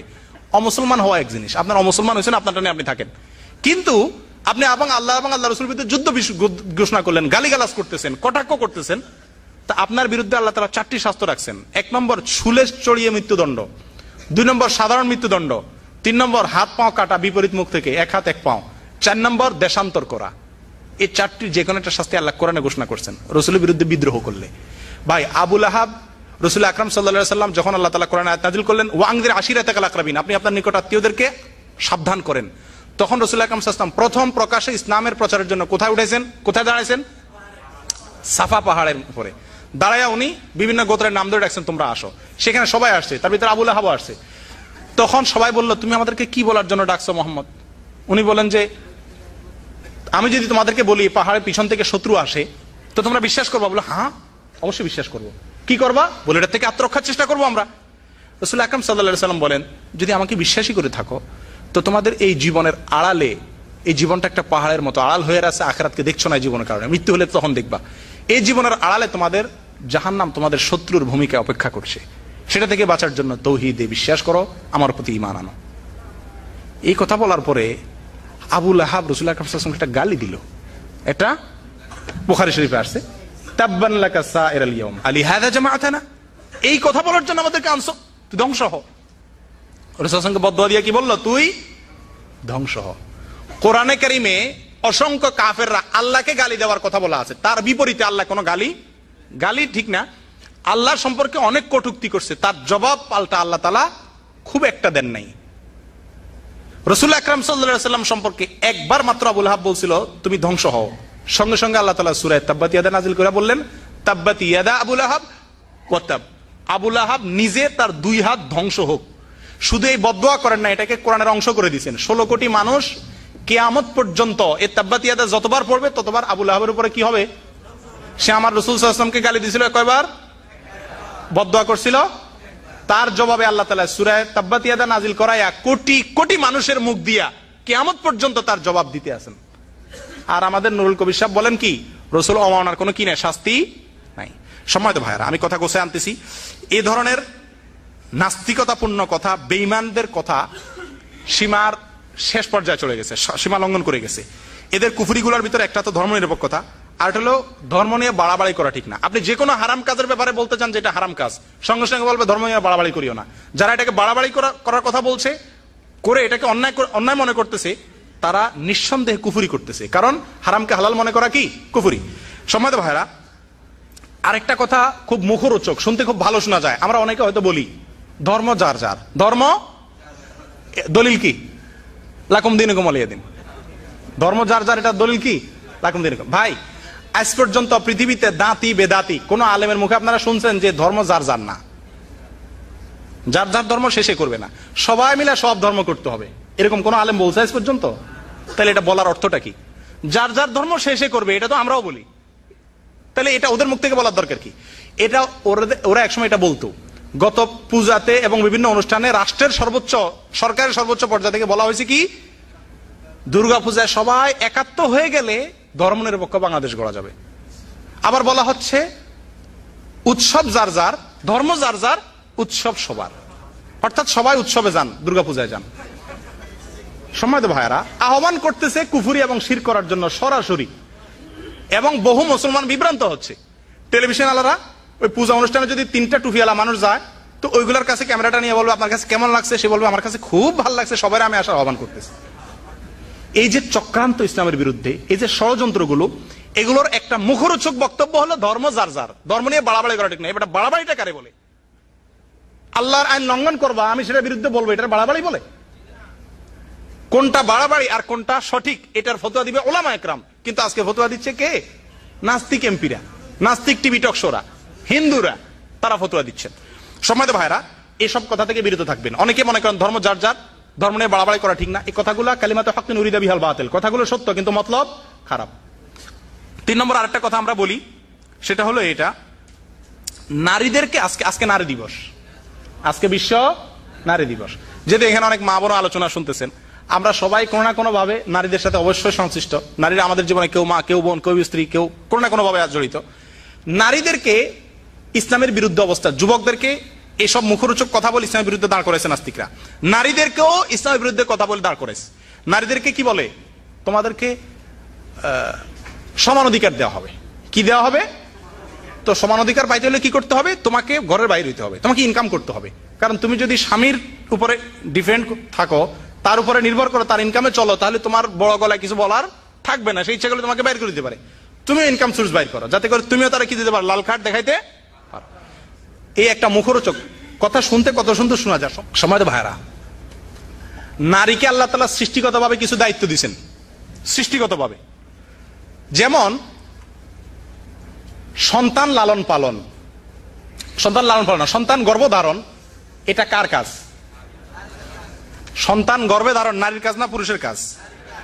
পৃথিবীতে কোন পুরুষ চাইলে সন্তান গর্ভধারণ করতে পারবে? নারী যদি বলে যে আমি তো 4টা সন্তান নিলাম, এবার তুমি একটা নাও, সম্ভব কারোর জন্য নেওয়া? সৃষ্টি আল্লাহ তাআলা এভাবে করছেন, জীবনের মূল্যবান একটা সময়, গর্ভধারণের 10টি মাস, তার আগের পরের এই দীর্ঘ একটা সময় নারীর দেহের ভিতরে আল্লাহ তাআলা সন্তান জন্মদানের সিস্টেম রেখে দিয়েছেন। এই ডিউটিটা নারীর না পুরুষের? নারীর। 2 নম্বরে আসেন, সন্তান জন্মগ্রহণের পরে তার যে খাদ্য, খাবার, দুধ, এটা আল্লাহ তাআলা পুরুষের বুকে রাখছেন না নারীর বুকে? পুরুষ চাইলেও কি এই দায়িত্বটা পালন করা সম্ভব? কিয়ামত পর্যন্ত নারী তার এই দায়িত্ব পালন করতে বাধ্য কি বাধ্য না? এরপরে আসেন সন্তান লালন পালন। এটাও আল্লাহ তাআলা মায়ের সঙ্গে সন্তানের লালন পালনের একটা ন্যাচারাল সিস্টেম আল্লাহ তাআলা করে রাখছেন। এটা বাপে চাইলেও কি হয় না, সম্ভবপর হয় না। সম্মানিত ভাইয়েরা, নারীর গর্ভে যখন সন্তান থাকবে তখন তার জন্য বাহিরে মাটি কাটাটা অথবা গাড়ির ড্রাইভিং সিটে বসা অথবা অফিস করা উপযোগী না বাসায় থাকা উপযোগী? সন্তানকে দুধ দানের সময়, মাসিকের সময়, সন্তান প্রসব পরবর্তী রক্তস্রাবের সময় বাসাটা তার জন্য উপযোগী না? আল্লাহর সৃষ্টির সিস্টেমের দিকে তাকাইলে যার মাথায় ঘৃণ আছে সে চিন্তা করবে নারীর দায়িত্ব ভিতরে বাহিরে না। আজকে কি করা হয়েছে, নারীকে বলা হয়েছে তোমাকে স্বাধীন করা হবে, তোমাকে তোমার অধিকার দেওয়া হবে। অধিকারের নাম দিয়া নারীকে ডিউটি করাচ্ছে না? আপনিও চাকরি করেন, ম্যাডামও চাকরি করে। আচ্ছা, ফলাফল কি দাঁড়ালো? ফলাফল দাঁড়ালো এই ম্যাডামের যে দায়িত্বগুলো আল্লাহ তাআলা দিয়ে রাখছেন, সন্তান প্রসব করা, মাসিক হওয়া, অন্যান্য যে দায়িত্বগুলো আল্লাহ দিয়ে রাখছেন, এগুলোর ম্যাডাম তো ঠিকই পালন করতে হচ্ছে নাকি? না সেগুলো আপনি নিতে পারছেন অর্ধেক? ম্যাডামকে আল্লাহ তাআলা যে ন্যাচারাল দায়িত্বগুলো দিয়েছেন, সন্তান গর্ভধারণ করা, দুগ্ধদান করা, লালন পালন করা, আরো অন্য যেসব দায়িত্ব আছে, মাসিকের যে সমস্ত গ্লানি আছে, এগুলো সব নারী নিজে বহন করতেছে কি করতেছে না? এগুলোর পাশাপাশি অতিরিক্ত আপনি যে ইনকাম করতেছেন তার থেকে একটা দায়িত্ব উনিও নিলেন। এখন আপনি 10,000 টাকা বেতনে চাকরি করেন, উনি 5,000 টাকা বেতনে চাকরি করে, উনিও আপনার দায়িত্ব ছিল ইনকাম করা, সেখানকার অর্ধেক ওনার ঘাড়ায় দিলেন। নারীরে অধিকার দেওয়ার নাম করে তার যে ডিউটি আছে সেটা তো করাচ্ছেনই, আপনার ডিউটির অর্ধেক তার দিয়ে করে নিচ্ছেন। ইসলামের ভিতরে মুক্তি আজকে আমাদের মা বোনদেরকে বিভ্রান্ত করে রাস্তা বের করছে, আজকে আমাদের মা বোনদেরকে বিভ্রান্ত করে ইসলাম সম্পর্কে ভুল বুঝাচ্ছে। আমরা যারা যুবক আছি আমাদের করণীয় আছে, আমাদের দায়িত্ব আছে। আল্লাহ তাআলা আমাদের উপরে যে দায়িত্ব দিয়ে রাখছেন এই সমাজকে পরিবর্তনের জন্য সবচেয়ে বড় দায়িত্ব যুবকদের। আমরা কি করব একজন যুবক হিসাবে? 1 নম্বর, এই সমস্ত পরিস্থিতি দেখে একজন মুসলিম হিসেবে তওবা করা দরকার। আমাদের কি করা দরকার ভাই? সচেতন, শক্তিশালী, সামর্থ্যবান পুরুষ হিসাবে আমরা তওবা করব, আল্লাহর কাছে ইস্তেগফার করব, পিছনের যে জীবন গেছে নতুন জীবন গড়ব। আমি ইসলামের ধারক হব, আমি খাব্বাব রাদিয়াল্লাহু তাআলার মতো ইসলামের ঝান্ডাবাহী হব। ইসলামের ধারণ করার দায়িত্ব একজন মুসলিম হিসাবে আপনারও, শুধুমাত্র আলেমদের দায়িত্ব না। আমাদের দেশে যে কোনো আন্দোলনে ইসলামের বিরুদ্ধে কিছু হলে দেখা যায় এই টুপি এলা কিছু মানুষ বাইরে হয়েছে। কেন? বাকিদের রসুল নাই, বাকিদের আল্লাহ নাই, বাকিদের জান্নাত জাহান্নাম নাই, তাদের দায়িত্ব নাই? আমাদের সবার দায়িত্ব আছে। অতএব 1 নম্বর কাজ হলো তওবা করা। কি করা দরকার ভাই? তওবা হলো কি? দল পরিবর্তন করা। রাজনৈতিক দল পরিবর্তন করে দেখেন না, সেম এরকম তওবা হলো জীবনকে পরিবর্তন করা। সম্পূর্ণ নিজের জীবনের টার্গেট বানান আল্লাহ এবং আল্লাহ রাসূল সাল্লাল্লাহু আলাইহি সাল্লামকে। জীবনে যা করেছেন এর জন্য আল্লাহর কাছে ক্ষমা চেয়ে ইসলামকে আমার জীবনের সবচেয়ে বড় টার্গেট হিসাবে স্থির করে ইসলামের ঝান্ডাকে সমাজে প্রতিষ্ঠিত এবং উঁচু করার জন্য জীবনে সংকল্প করেন। এটা হলো তওবা। 2 নম্বর, এই তওবা করে আপনি ইসলামের খেদমত করতে হলে আপনাকে ইলম অর্জন করতে হবে। কি করতে হবে? ইলম অর্জন না করার ফলে একটা সমস্যা দেখা দেয়। কি সমস্যা দেখা দেয়? ইলম অর্জন না করার ফলে আপনি ভালো করতে গিয়ে কি করবেন? খারাপ করবেন।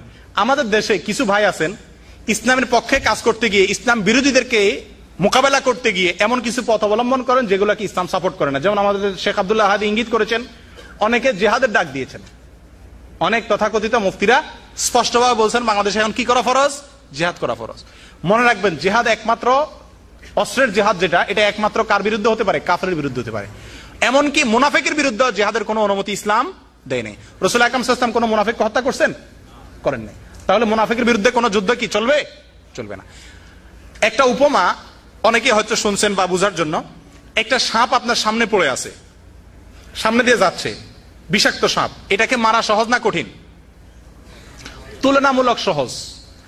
আরেকটা সাপ আপনার হাতার ভিতরে ঢুকে বসে আছে, এরে মারা সহজ না কঠিন? একে মারতে গেলে কামড় দিতে পারে। একে মারতে হলে অত্যন্ত টেকফুলি মারতে হবে, কৌশলে মারতে হবে। যেই সমাজে মুসলমানদের লেবাস ধারণ করে, মুসলমানদের নাম ধারণ করে, মুসলমানদের ভিতরে ঢুকে ইসলামের বিরুদ্ধে ষড়যন্ত্র করতেছে, সেই ষড়যন্ত্রে এদেরকে মোকাবেলা করা সহজ না, কঠিন। এদেরকে লাঠি মারলেই হবে না, কারণ তারা তো নামে মুসলমান, মুখে মুসলমান দাবি করতেছে। আপনি তাদেরকে হত্যা করার অনুমতি নেই যেমনি সেমনি। অতএব ইলম অর্জন করতে হবে। আপনি যদি এগুলো মোকাবেলা করতে চান তাহলে কোরআন এবং হাদিসের সহিহ ইলম অর্জন করতে হবে। আজকে যুবকরা কোরআন হাদিসের সহিহ ইলম নাই। যারা রাসূল সাল্লাল্লাহু আলাইহি ওয়াসাল্লামকে গালি দিছে বা রাসূল সাল্লাল্লাহু আলাইহি ওয়াসাল্লামের গালি সমর্থন করতেছে, এরা রাসূল সাল্লাল্লাহু আলাইহি ওয়াসাল্লামের জীবন ইতিহাস জানে না। আজকে আমাদের উচিত ছিল আমাদের উদ্যোগে লক্ষ লক্ষ রাহিকুল মাকতুমের কপি, সিরাতের কপি বিশ্ববিদ্যালয় এবং কলেজগুলোতে পৌঁছে দেওয়া। আমাদের শিক্ষা ব্যবস্থাতে ইসলামের কোনো নামগন্ধ নাই, সেজন্য সেখান থেকে তৈরি হচ্ছে সব নাস্তিক, আধা নাস্তিক, শিকি নাস্তিক, সেমি নাস্তিক। এই জন্য আমাদের ইলমের চর্চাটা করতে হবে। সৌদি আরবে কোরআন এবং হাদিস সহিভাবে শেখার জন্য এদেশের সরকার যে ব্যবস্থাপনা রেখেছেন, আমরা কেউ যদি ইচ্ছা করি শুধু যে আমি কোরআন হাদিস সম্পর্কে সহিহ ইলম অর্জন করে যাব, তো এর চাইতে ভালো কোনো সুযোগ আর জীবনে কোনো দেশে কোনো অবস্থাতে আমাদের জীবনে আসার কথা না। কথা ঠিক ঠিক না?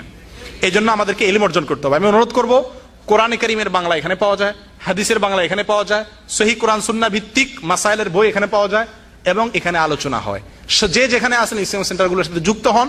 নতুন ভাইদেরকে, যাদের ভিতরে বিভ্রান্তি আছে, ভুল ধারণা আছে, এদেরকে সেখানে যুক্ত করেন। বহু মানুষ আমাদের দর্শে আসছে, একসময় আলেমদেরকে গালিগালাজ করতো, এখন ভুল ভাঙছে, এরকম বহু লোক আছে। এই মজলিসে অসংখ্য লোক এরকম আছে। অতএব আমরা ইলম শিক্ষা করব। 3 নম্বর যে কাজটা করা দরকার, যৌবন বয়সে ইবাদত করা একটু কঠিন, মনে চায় না, মনে কুকর্মের দিকে টানে, তাই না? কারণ আমরা মনে করি যে যৌবনকালে কুকর্ম করে পরে ভালো হয়ে যাবো, এটা টার্গেট আছে না? কুকর্ম করা সহজ হয় এই বয়সে। ভালো কাজ করার জন্য সবর করতে হবে, সবর আলা তাআ। ভালো কাজের জন্য নিজেকে একটু কন্ট্রোল করতে হবে, একটু কষ্ট করতে হবে, নিজের সঙ্গে মুজাহাদা করতে হবে। 4 নম্বর যেটা, সেটা হলো যে একনিষ্ঠ হতে হবে, মুখলেস হতে হবে, ধান্দাবাজি করা যাবে না, কোনো স্বার্থের জন্য না, শুধুমাত্র আল্লাহ এবং আল্লাহ রসুলের দেওয়া দায়িত্ব, অর্পিত দায়িত্ব পালনের জন্য আমাকে কোরআন হাদিস শিখতে হবে এবং কোরআন হাদিস সমাজে প্রচার করতে হবে। রাসূল আকরাম সাল্লাল্লাহু আলাইহি ওয়াসাল্লাম বলছেন, বাদাল ইসলাম গরীবান ওয়া সায়াউদু কামা বাদা। ইসলাম যখন শুরুতে ছিল তখন গরিব ছিল, আবার এককালে আসবে তখন কি হয়ে যাবে? গরিব হয়ে যাবে। গরিব মানে কি? গরিব শব্দের অর্থ হলো মুসাফির, পথিক, যারা কেউ চিনে না, জানে না, অসহায়, এক কথায়। রাসূল আকরাম সাল্লাল্লাহু আলাইহি ওয়াসাল্লাম বলেন, ইসলাম যখন শুরু হয়েছিল তখন অসহায়ের মতো ছিল, কেউ ইসলামকে জায়গা দিত না। এমন এক সময় আসবে যখন ইসলাম আবার গরিব হয়ে যাবে, কেউ ইসলামকে আশ্রয় দিবে না। আজকে সারা দুনিয়াতে ইসলামের পরিচয় দেওয়াটাই কি হয়ে গেছে? দোষর হয়ে গেছে। সম্মানিত ভাইরা, রাসূল আকরাম সাল্লাল্লাহু আলাইহি ওয়াসাল্লাম বলছেন, ফাতুবা লিল গুরাবা। যারা এই গরিব অবস্থাতে ইসলামকে, গুরাবার ব্যাখ্যা অন্য হাদিসে আসছে, যারা মানুষকে সংশোধন করবে, সমাজকে ঠিক করবে, তারাই হলো এই গুরাবার অন্তর্ভুক্ত। যারা এই গরিব অবস্থায় ইসলামকে সহায়তা দিবে, ইসলামের জন্য কাজ করবে, তাদের জন্য শুভ সংবাদ। আল্লাহ তাআলা আমাদেরকে তাদের অন্তর্ভুক্ত হওয়ার তৌফিক দান করেন। সম্মানিত ভাইরা, কথা লম্বা করবো না। বেদাত থেকে বাঁচা দরকার, যুবকদেরকে ইলম শিক্ষা দরকার, শিরক মুক্ত ইলম শিক্ষা দরকার। তৌহিদের উপরে আসহাবে কাহফ যেরকম তৌহিদের জন্য দেশ ত্যাগ পর্যন্ত রাজি হয়েছেন, এরকম তৌহিদের শিক্ষা, তৌহিদি প্রেরণা অর্জন করা। আর এগুলো এদেশে একমাত্র ইসলামী সেন্টারগুলো দ্বারা সম্ভব। অনুরূপভাবে যুবকদের নষ্ট হওয়ার সবচেয়ে বড় কারণ হলো অসৎ সঙ্গ, খারাপ সঙ্গের কারণে যুবকরা নষ্ট হয়। ভালো সঙ্গ অবলম্বন করা, একটু দিনদার, একটু আল্লাহর ভয় আছে, এরকম মানুষের সাথে চলাফেরা করবেন, তাহলে দেখবেন নিজের ভিতরে ইনশাআল্লাহ আস্তে আস্তে কি আসছে? পরিবর্তন আসছে। আমরা সবাই দোয়া করি আল্লাহ তাআলা আমাদের দেশের যুবক সহ সারা দুনিয়ার যুবকদেরকে আল্লাহ তাআলা সংশোধন করে দেন। আল্লাহ তাআলা আমাদের দেশে যারা ইসলামের বিরুদ্ধে অবস্থান নিয়েছে, সারা বিশ্বে যারা ইসলামের বিরুদ্ধে ষড়যন্ত্র করতেছে, আল্লাহ তাআলা তাদের সকলকে হেদায়েত নসিব করেন।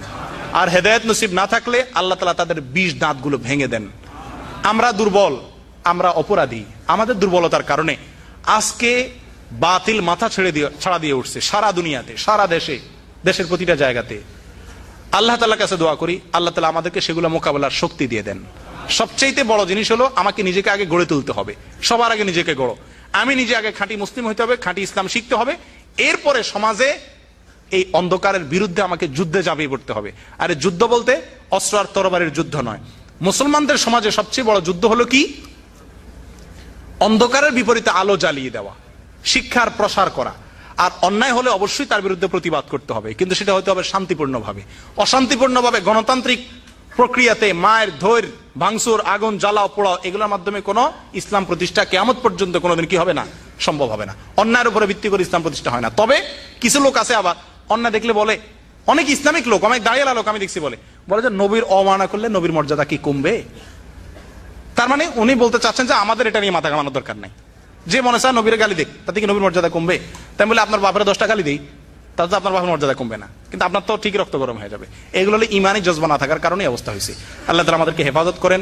এই টুটাফাটা কিছু ভাঙাচোরা কথা যেগুলো হয়েছে, এর ভিতরে যেগুলো উপকারী কথা, এগুলোর উপর আল্লাহ তাআলা আমাদের আমলের তৌফিক দান করেন। ভুল কোনো কথা হয়ে থাকলে আল্লাহ তাআলা সেটা মুছাই দেন আমাদের অন্তর থেকে। জাযাকুমুল্লাহ ওয়া সাল্লাল্লাহু আলা নবিয়িনা মুহাম্মদ।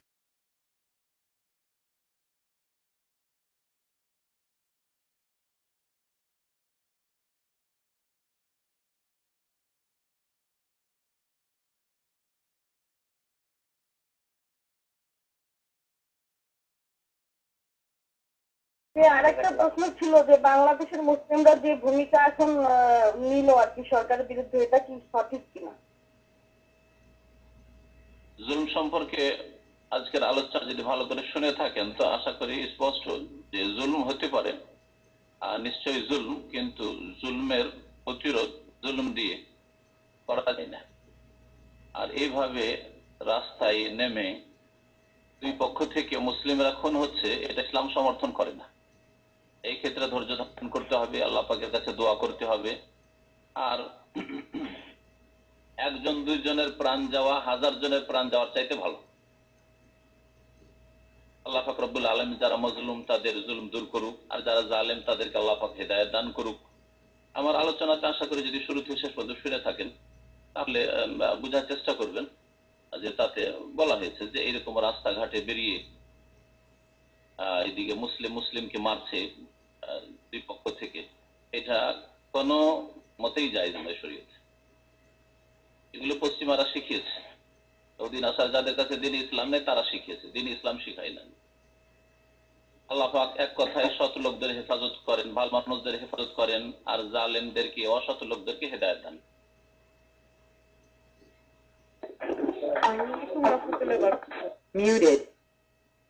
ওয়ালাইকুম আসসালাম ওয়া রাহমাতুল্লাহি ওয়া বারাকাতুহু।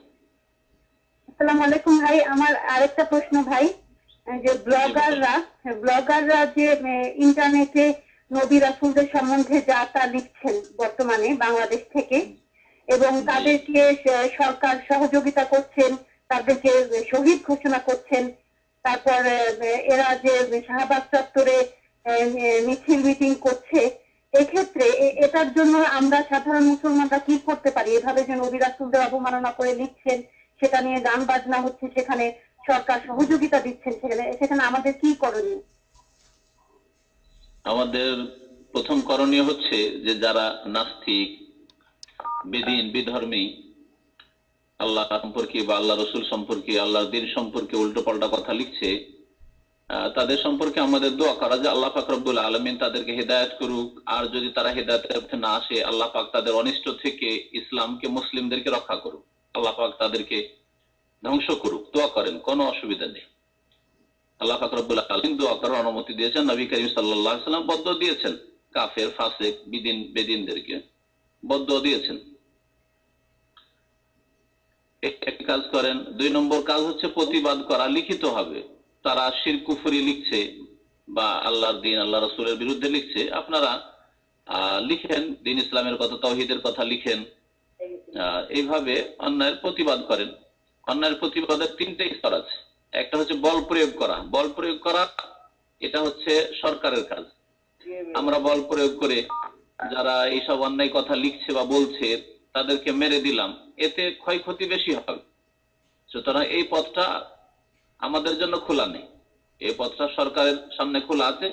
সরকার তাদেরকে শাস্তি দিচ্ছে না, বা যদি না দেয় তাহলে কিয়ামতে এই সরকারকে আল্লাহ পকড়াও করবেন, যে কোনো সরকার হোক না কেন। আর আমাদের কাছে 2টো স্তর বাকি আছে। একটা হচ্ছে মুখে, কথার দ্বারা বা লিখনের দ্বারা প্রতিবাদ করা, আর এটা আলহামদুলিল্লাহ আমরা করতে পারবো। আল্লাহ যেন তৌফিক দান করে যে বেদিন, বিধর্মী যারা মুসলিম সমাজের মুনাফিক, আল্লাহ পাক রব্বুল আলামিন এদের সর্বনাশ করেন। আল্লাহ পাক এদের অনিষ্ট থেকে মুসলিম উম্মাহকে, দ্বীন ইসলামকে আল্লাহ পাক হেফাজত করেন। আর তার সাথে সাথে সর্বনিম্ন স্তর হচ্ছে প্রত্যেক মুসলিমের জন্য ফরজ অন্তর থেকে এই বেদিন, বিধর্মীদেরকে ঘৃণা করা, যারা ইসলামের বিরুদ্ধে লিখছে, রাসূলের বিরুদ্ধে লিখছে। ওয়াযালিকা আযাফুল ঈমান, সহিহ মুসলিমের হাদিসে রয়েছে। সর্বনিম্ন স্তরে দুর্বল ঈমান হচ্ছে অন্তর থেকে শত্রুতা রাখা, ঘৃণা রাখা তাদের উপর। আর তাদেরকে শহীদ বলা, শহীদ বলার ইখতিয়ার একমাত্র আল্লাহ। কে শহীদ হলো না হলো এই কথা আল্লাহ বলবেন, কারণ এই শাহাদাতের মর্যাদা দানকারী আল্লাহ। মানুষ শহীদ বললে শহীদ হয় না, বরং কোন মূল্য নেই মানুষের কথা, আল্লাহ পাক যদি শহীদ না বলেন। সুতরাং শহীদ ওই ব্যক্তি যাকে আল্লাহ পাক শহীদ বলবেন। শাহাদাতের সার্টিফিকেট আল্লাহর পক্ষ থেকে থাকে, মানুষ, সরকার এই ইখতিয়ার রাখে না। জি, আসসালামু আলাইকুম ভাই। তাহলে কি এই যে আমরা যে আগে কিছু হাদিস শুনেছি যে হাত দিয়ে বাধা দেয়া, সব ওইরকম যদি সম্ভব না হয় তাহলে মুখ দিয়ে বাধা দেয়া, না হলে ঘৃণা করা, এই ব্যাপারটা তাহলে এখানে কি আসবে নাকি আসবে না? হাত দিয়ে বাধা দেওয়া যদি আপনার নেতৃত্ব থাকে, আল্লাহ পাক বলেন সৎ নেতৃত্ব নিয়ে আসুক, দেশে সারা বিশ্বে সৎ নেতৃত্ব আসুক, আর তাদের উপরে ফরজ হচ্ছে হাত দিয়ে মানে বল প্রয়োগ করে বাধা দেওয়া, এদেরকে পানিশমেন্ট দেওয়া, এই নাস্তিকগুলোকে, বিধর্মীগুলিকে। আমি বিধর্মী বলতে ওই নাস্তিকগুলোকে বোঝাচ্ছি। আমাদের অনেক ভাই হয়তো বুঝছেন যে বিধর্মী মানে অমুসলিম, না, এই মুসলিম সমাজে যারা আল্লাহর দ্বীনের বিরুদ্ধে লিখছে এরা হচ্ছে বিধর্মী। তো এদের জানাজায় হাজির হওয়া জায়েজ নয়। যারা জানাজায় গেছে তারা নিঃসন্দেহে গুনাহগার। এদেরকে মুসলিম কবরস্থানে দাফন করা জায়েজ নয়। জি হ্যাঁ, এইসব এতেকাদ বিশ্বাস আমাদের রাখতে হবে। আর যেটা বললাম যে বল প্রয়োগের যে কাজটা, সেটা সরকারের কাজ, রাষ্ট্রীয় পর্যায়ে। আর আপনার বাড়িতে আপনি বল প্রয়োগ করবেন, আপনার ছেলে মেয়েদের বল প্রয়োগ করবেন, স্বামী স্ত্রীর বল প্রয়োগ করবে। যদি এই ইসলামের বাইরে চলে যায়, অধীনস্থ ব্যক্তিদের বল প্রয়োগ করা যাবে। কিন্তু যারা আমাদের আন্ডারে নেই, আমাদের ক্ষমতা নেই যে সেখানে বল প্রয়োগ করবেন। রাস্তায় গিয়ে মেরে দিবেন, তার বাড়িতে গিয়ে মেরে দিবেন, এইরকম করবেন। আপনি একজনকে মারবেন, ওরা 10 জনকে মেরে দিবে। তো এতে ফিতনা ফাসাদ বিপর্যয় সৃষ্টি হবে। ফিতনা তো আসাধ্য মিনাল কাতল। আর এই ফিতনা খুন করার চাইতে মারাত্মক। এই ফিতনা জায়েজ নয় যে গৃহযুদ্ধ শুরু হয়ে যান। গৃহযুদ্ধ জায়েজ নয়, এতে শান্তিও নেই, কোনো দেশে শান্তি নেই। এই জন্য বললাম যে 3টা স্তরের কথা বললেন, দ্বিতীয় স্তরটা আমাদের জন্য কথার দ্বারা বাধা দেওয়া। ওই কথার মধ্যে হচ্ছে লিখনি, লিখে আপনি ই করেন, প্রতিবাদ জানান, আর বদদুয়া দেন তাদেরকে, এই নাস্তিকগুলোকে বদদুয়া দেন, বেদিনগুলোকে। আর অন্তর থেকে ঘৃণা করা প্রত্যেক মুসলিমের জন্য ফরজ এদের সাথে। এবং অন্তর থেকে ঘৃণার অন্তর্ভুক্ত হচ্ছে তাদের জানাজায় শরীক না হওয়া, তাদের সহযোগিতা না করা। জি।